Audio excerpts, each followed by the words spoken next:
Xabarsiz o'tgan kunlarim. Abduri Mehriya.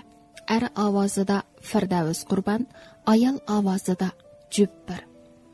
Mazkur asar ovozli kitob salonida ovozga ilinib, ovozli kitob salonida tarqatildi. Boshqa qanday turbat va salonlarning ruxsatsiz ko'chirib tarqatishiga yo'l qo'yilmaydi.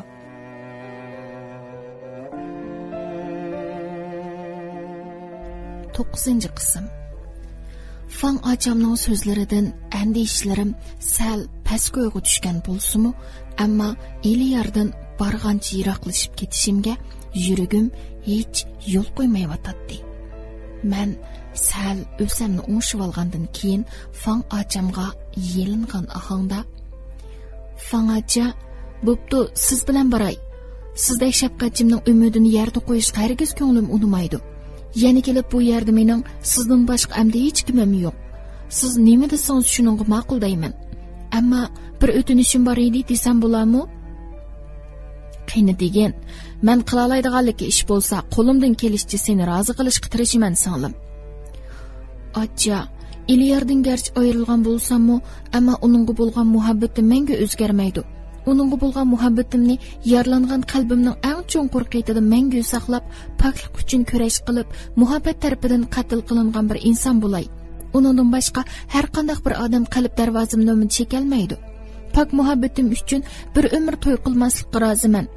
Shunga sizdan o'tinay, meni boshqalarga to'y qilmagan qiz demay, to'y qilgan yo'ldoshi ham bolasi bor. Yo'ldosh og'riqchan bo'lg'ach, uni davolatish uchun yoqi yurtlarda ishlab yuryotidi deb tunishtirishingizni. Bu maxfiyatlikni siz, akam ham mendan boshqa hech kimning bilmasligini umid qilaman," dedim, ko'zlarimga yosh agitib turib. Fan acam bu so'zlarimdan birdan danq etib, menga bir hazo qarab turgandan keyin beshini bir chayqib etib: "Hay, ahmoq. Bo'pti, ma'qul bo'lay. Hozircha senga jiq gap qilganimning foydasi yo'q. Sen shuningdan xo'shal bo'lsanglar mayli. Men qo'shildim," dedi, do'lamga chapaloqlab turib. Men hayajondan "Rahmat acha" deganimcha uningga estildim. Yuragimda bir inson bor. Uni har vaqt yuragimning so'qishlari bilan tang sevg'inaman. Xotiramdan. Fan acam haftaga qolmagan vaqtda do'konni boshqalarga o'tkazib berib, hamma ishlarni atrofli o'rinlashtirib bo'lgandan keyin poyezd bilan Jejang o'lkasining Yivu shahriga qarab yo'lga chiqdik. Tug'ilib tamushi yeshimga kelguncha poyezdga o'tirib baxmaganligim uchun dastlabki birinchi kuni menga safar harduqi bilinmadi. Ammo keyingi 2 kecha kunduzni o'tkazish to'limi tasga to'xtadi. Shu chaqdala Eliyarning 5 yil ichkirda o'qigan chaqdagi jafalarining qadriga yetgandek bo'ldim.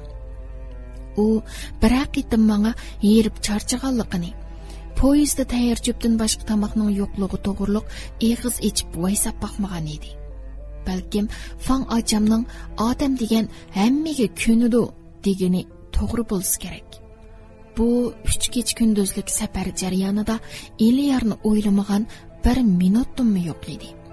Poyezdning bir xil ritmda daqqaqshib ketayotgan ovozi xuddi qalb xonamga muhr bo'lib besilgan Eliyarning ismini yodlayotgandek, uning har bir gudik ovozi bo'lsa, qalbimdagi pig'onlarimning yonartig'idek partilishidan hosil bo'lgan dahshatli partlash ovozidek o'zimni bo'lsa bir dashta davonga qarab ketayotgandek his qilatdim. Ko'zlarimni yumib uxlagan qiyofatga kirib elib, Eliyar bilan xiyoliy mung'ishatdim. "Eliyar, nima ish qilyotgansa? To'ying yaxshi o'tganda? Bilamsa jinim, men sendan to'limi yiroq bir shaharga qarab ketyapman. Keyingi kunlarimning qanday bo'lishi menga noma'lum. Ammo senga bergan va'dam bo'yicha nadili bo'lay tirishib, cho'qim o'zim baqqalig'idek holga kelmay qo'ymayman. Shundaqla sen bilan o'tgan shu go'zal kunlarimni hech kim qalbimdan yuvib etolmaydi. U ruhimizning qo'shilgan qismi. U bizning to'yliq xotir suratimiz. U hamon yuragimning to'riga isqiqliq. Men uningga to'pichan qo'ndirmayman. Yomon ko'zlarning tikilib qarashig'imi, qora qo'llarning uzutilishig'im yo'l qo'ymayman. Eliyar bilan ana shunda xiyoliy mungdishib, bu mushkul safarni tamomlab, oxiri Yiwu shahriga sog'-salomat kelib oldik. Bu yer Jejang, Hangzhou, Ningbo va Winzhou qatorliq 4 cho'ng rayonning markazidagi shahar bo'lib, vatanimiz Jungo cho'nquruqligidagi 6 cho'ng shahar nahiyalarining biri. Shundaqla butun mamlakatimiz miqyosidagi eng cho'ng to'p tarqatish savdo markazi ekan. Fang ajamlarning do'konimi toza savdosi avad ko'chalarining birida bo'lib, uning yo'ldoshi Jang akam haqiqatan savdoga pishgan, xushchaqchaq odam ekan. Meni ilgari garchi ko'rib boqmagan bo'lsa-mu, ammo ko'ni urug' tuqqanimdagla menga qizg'in muomala qiladi. Ularning bu yerda ikki do'koni bor bo'lib, biri kiyim-kechak ko'chasida, yana biri kundalik buyumlar ko'chasida edi. Bu yerni Urumchidagi kichik qo'vuqdagi to'p setish bozori bilan solishtirganda, u yer bu yerning faqat bir savdo rayoniga to'g'ri keladi. Demak, bu yer to'limi cho'ng bo'lib, men dastlabda bu yerdan ezib ketishimdan qo'rqqan edim. Ammo asta-asta yer tuzilishni egilib elib, ikki do'kon orasida bemalol qatirib yuralaydigan bo'ldim. Fang achamlarning u yerda ikki eg'izliqli uyi bo'lib, u uyda turishni afsus ko'rib, do'konda ishlaydigan 2 nafar xanzu qiz ijaraga elib o'ltirgan 30 kvadrat atrofidagi bir eg'izliq uydagi ostin-ustin karavotning ustiga o'rinlashdim. Uyning ichi zay ham bir xil badbo'y buraydi. Dastlabda bu biroq ko'nalmay xeyli qiynaldim. Ammo bir kuni tushdan keyin Fang achamning yordamlashishi bilan uy ichidagi barliq narsalarni sirtqa olib chiqib, uyni qaytadan oqartib, eski-tuski ishlatmaydiganligi narsalarni tashlab, qaytadan bir ratlab saramjonlashtirgandan keyin ondan odam o'ltirg'idek tusga kirdi. Fang acam bozordan qozon qumush, qoch-qucha degandek oshxona aslahalarini setib olib, gaz to'ngi va o'choqlarni o'rinlashtirib, hammaga uni qanday ishlatishni o'rgatib, qursoq masalamni hal qilib berdi. Xinjiangdan bu yerga kelib, navoiychilik, kavobchilik qilayotgan Uyg'urlarmi bor edi. Ammo kunda non bilan kavob yeyish mumkin emasdi. Shunda qilib, turmushim xeyli ratga tushib qoldi. Mening kunda do'konni qiladigan ishim mol olg'ili kelganlarga mollarni sanab o'tkazish edi. Bu yerdagi xaridorlar molni minglab, necha yuzlab to'p oladi. Shunga birdan ikkidan setib o'ltiradigan ish yo'q edi. Nurg'unlari telefon orqali zakaz qiladi.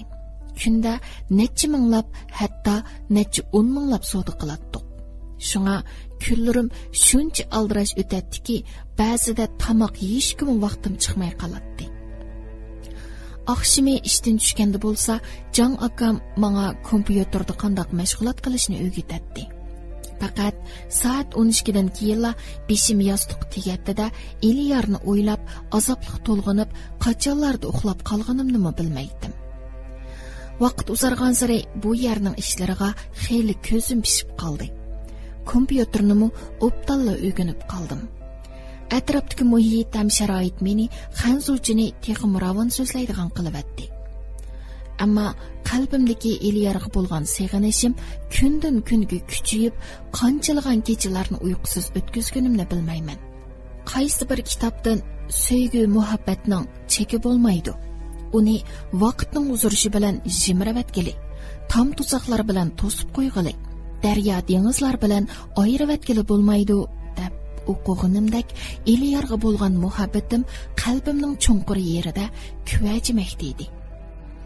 Seg'inish bilan azob yug'urilib ketgan qalbim hasrat sirtmig'ida bo'g'ilib, o'zimni xuddi tanho qushdek sulg'un his qilatdim. Uyqusiz kechalarni, yuragimdagi hasrat nadomatlarimni xotira daftarimga to'kib, ichimni bo'shatadigan yangicha do'st tutib oldim. Bu do'stim yostiqimning ostida menga kunda hamroh bo'lib, qo'limga olsamla qalbimning eng nozik, eng chunqur qatlamlaridan sirg'ib chiqayotgan nolillarimni oppoq qurlarga xuddi usta rassamning chiroyli sizgan rasmidek sizib chiqatdi. Timtasliq qoplagan zulmatlik kecha. Hamma jon uyquda, faqat men uyg'oq. Anglanar yiroqdan mungluq bir naqsha. Nechundir bu naqsha mangla o'rtaq. Bir g'ayrib his tuyg'u ezar dilimni. Beralmas naqshimu dilim g'ichatliq. Burilib aynakka ko'rdim aksimni. Ko'zimdan to'kilar hasrat lipmiliq. Kim uchun to'kildi, nechun yig'layman? Bilolmay o'zimmi bo'ldim darguman. To'rilishib yumuldi ko'zlarim shu dam. Ko'z oldim qorong'u tumandir tuman. To'xtamay anglanar yiroqdan naqsha. Azobliq dilimga bermasdan aram. Jigona o'ltirib suraman xiyol. Mungdushum shu tapda manga bu tibtam. Mana bugunmi ko'zlarimdan uyqu qochgan, kallamga bugungi yuz bergan bir ish kirib olib, hayajondan uxlay olmay qolgan edim. Tushlik tomoq vaqtida do'konga bir xaridor mal zakas qilish uchun kelib qolg'ashqa, tomoq yeyishga vaqt chiqara olmay, toki tushdan keyin soat 3gacha eg'izimga bir narsa solg'idek bo'la olmadim. Yana kelib kechich uxlay olmay, tong otganda ko'zim uyquga ilishib qolg'ashqa, atdiganlik tomoqni yemay, oralla do'konga yugurib chiqqan edim. Shunga qo'sqimning ko'ldirilishi fang'achamning quloqiga kirib qoldi bo'lg'ay, meni Shinjonliklar yangidan ochgan bir oshxonaga boshlab berib, 2 taqsi polo bilan nechiziq kavob buyurdi. Bu yerda kavobchilik qilayotgan bola burun kechlik bozorda kavob sotadigan bola bo'lib, ilgari necha qitim fang'achamlar bilan uning kavobini yegach, tunishib qolgan edik. Kishining yurtida o'z yurtidagilarni ko'rganda, mayli tunusun yoki tunumusun, xuddi kishiga yaqin bir tuqunini ko'rgandek ko'ziga issiq ko'rinib ketadi ekan. Yana bu yerda Shinjondan kelib navoiychilik qilayotgan bir qancha Uyg'urlar bilanmi xeyli tunishib qolgan edim. Shundan beri o'zim tamoq etishga vaqtim chiqmagan chaqlarda ularning do'konlariga berib, qo'rsqimni astarlab kelatdim. Fang'acham u balani ko'ribla, "Voy, Adil, seni kechlik bozorda nemishqa yo'qab ketdikin desam, aslida bu yerga kelib opsanda. Yaxshi bo'pti. Qani bugun kavobni butun mahoratingni chiqarib, Go'zalayning og'zida qolg'idek pishirib akirgina, do'nka o'rikda kavob yegandak o'ltirib yeb ketili. Qanday dedim singlim?" dedi ko'zlarini Adilga qisib qo'yib. Men fang'achamning bu qiliqidan ko'nglim bir ishni sezgandek yuragim eg'ib ketdi. Ammo ortiq gap qilmay Adilga qarab kulib qo'ydim. Chunki Adil ilgari mendan bu yerga qanday kelib qolganimni so'rag'inida men uningga fang'achamga deganimdek so'zlab bergan edim. Shundan beri bu yerdagi navoiy, kavobchi bo'lsin yoki do'konda ishlayotganlar, tonish belishlarim bo'lsin, meni eri bar ayol deb biladi. Fang'acham dastlabda menga bu ish ustida ortiq gap qilmagan bo'lsa-mu, ammo vaqtning uzurishi bilan pat-pat menga qarab, "Bir umr to'y qilmay yashayman" deb qalb darvozangni mahkam qulflolmay, atrofingga sal nazaringni og'dirib qo'ysang bo'ladi singlim. Mendan keyin qolganda tikandakli yolg'iz qilishingni xolamayman degan gaplarni qiladigan bo'lib oldi. Men anglamasqa selib yoki gapni boshqa yoqqa burab javob bermaydim.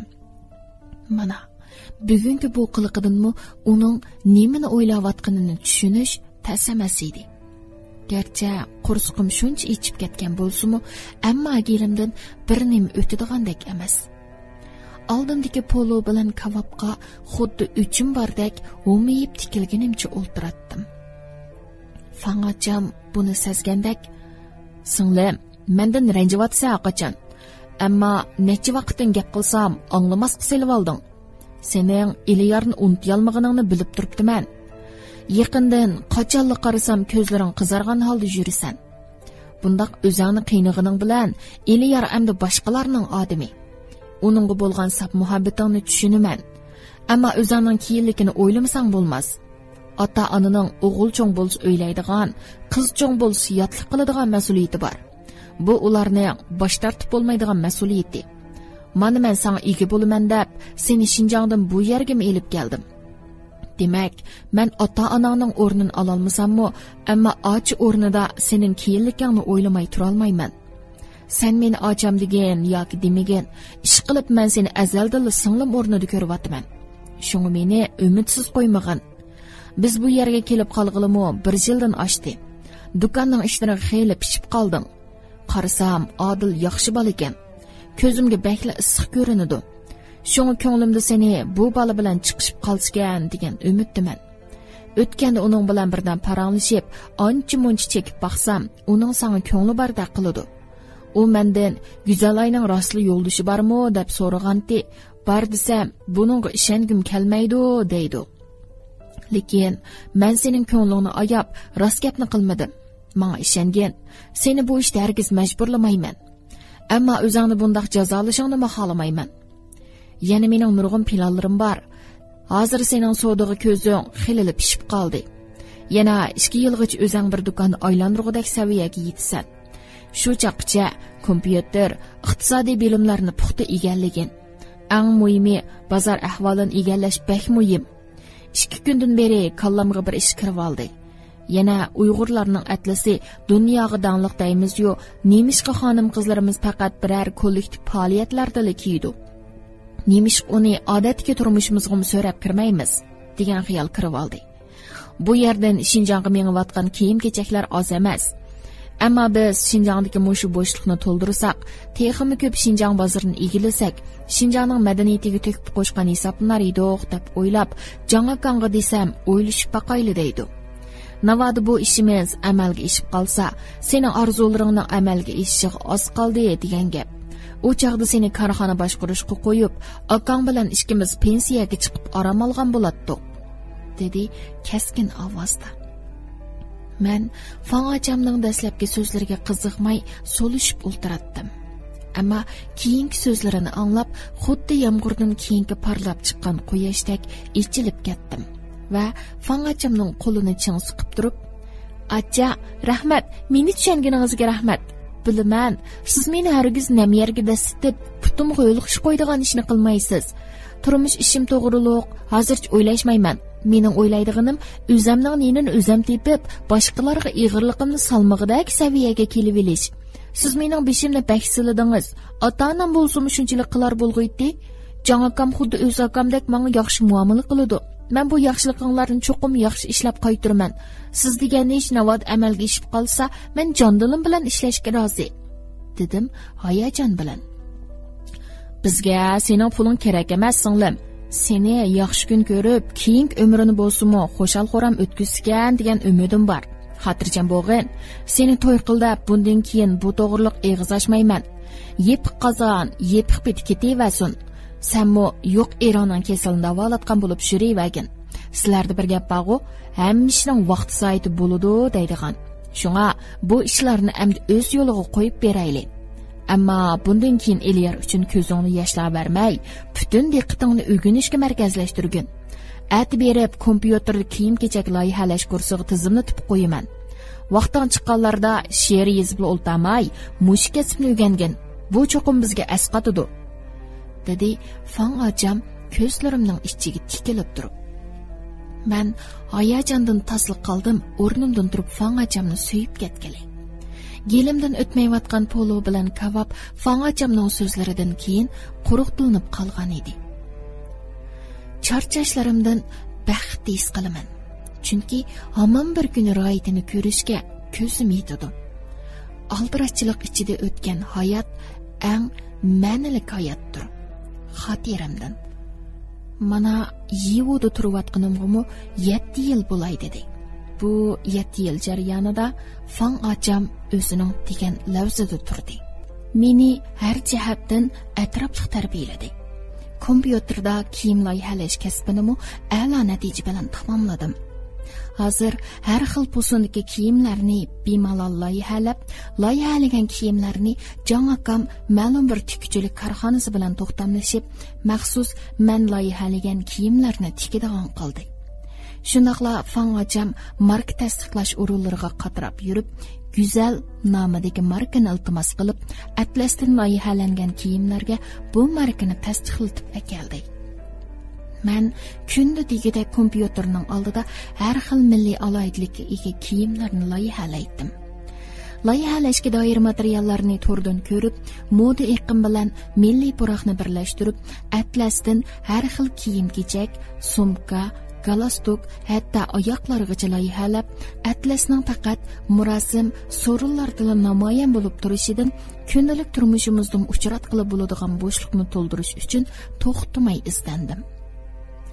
Tikilgan kiyimlarimiz Şinjan bozoriga selinib, yarim yilga qolmagan vaqtda zakasning jiqligidan malni ulgurtib bo'lolmaslikdek qiyinchiliklarga duch keldik. Men loyihalash kasbiga shuncha berilib ketdimki, eli yerni qalbimning eng pinhon yeriga saqlab qo'yib, butun zehnimni kasbga otib etdim. Oldingi 2-3 yil Adil necharat yo'ldishimning yo'qligidan gumanda bo'lib, o'z ko'nglini izhor qilib boqqan bo'lsa-mu, ammo men yo'ldishim bor degan fikrimda chingli turib olg'achqa, u oshxonada ishlaydigan qashqarlik qiz bilan bir uyga kirib oldi. Shundaqdimi, men boshqalarning gumonini qo'zg'ab qo'ymaslik uchun ba'zida hafta do'konga chiqmay, yotoq uyimda loyihalash bilan mashg'ul bo'latdim-da, bir kuni tuyuqsiz paydo bo'lib, yurtga berib, uydagilarimni ko'rib keldim debla bu ishlarni o'z yo'liga salatdim. Momam kichkimdan tortib, odam degan yolg'on so'zlamaslik kerak deydi.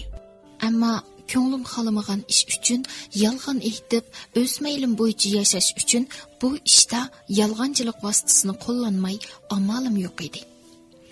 Fangajam to'y ishim to'g'riliq hamda eg'izashmas bo'lgan edi. Uning kalasida meni ayollar ishidan chiqqan dangliq savdogar qilib chiqqisi bor edi. Menmu o'z orzuyim bo'yicha yerib charchashlarimga qaramay, tinmay o'rganatdim. Loyihalashdan boshqa bozor boshqarish, iqtisodiy bilimlar, qonun bilimlari qatorliq savdo kasbiga doir bilimlarni o'rganishdan harmaydim. Do'konning ishlariga Jon akam bilan Fan ajam ko'proq qatirab, menga loyihalash, o'rganish ishlarim uchun vaqt ajratib beradi. Keyin savdomiz yaxshi bo'lib, Yevudagi nopozliq tijoratchilardan bo'libmi qoldik. Ayrim xizmat ishxonasidan bir yurishni ijaraga elib, Jon akam direktor, Fan ajam muavin direktor bo'lib, menga loyihalash ishxonasi deb taxtay esilgan osati ishxonadan birni berdi. Biz Şinjanning hamma shaharlaridan zakaz qabul qilatdik.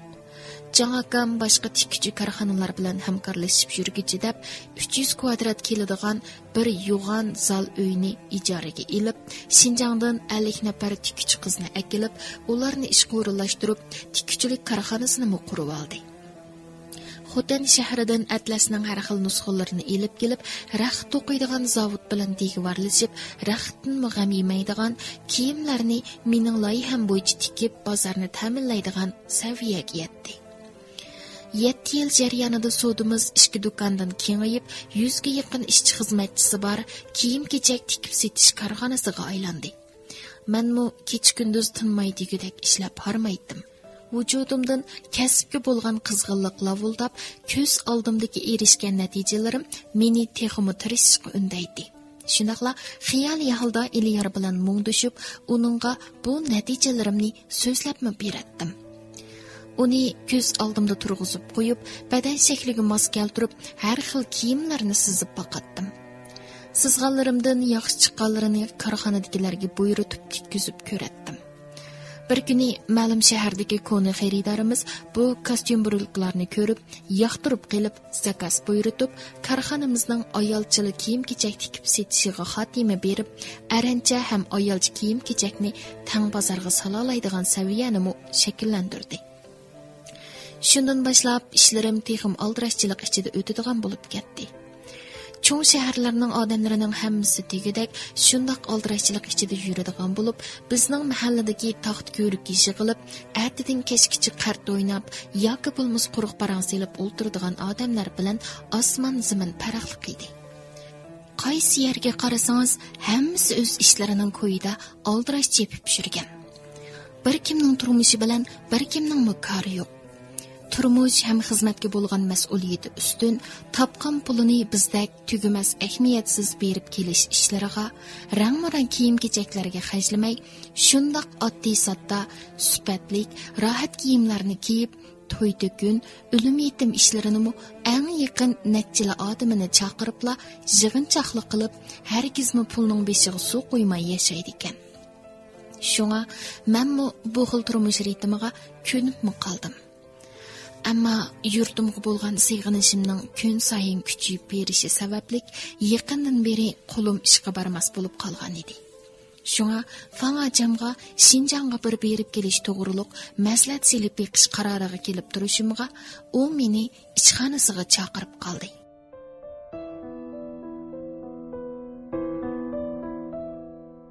Qadrli anglag'uvchilar, Mehriyaning Arsiz o'tgan kunlarim nomli hikoyasining 9-qismi bugun mushi yerda tamom. Fangada go'zal ayni chaqirib, zada nima demakchidir? Asarning davomi qiziqsanglar, diqqatinglar davomliq ovozli kitob salonimizning bundan keyingi mazmunlarda bo'lsin.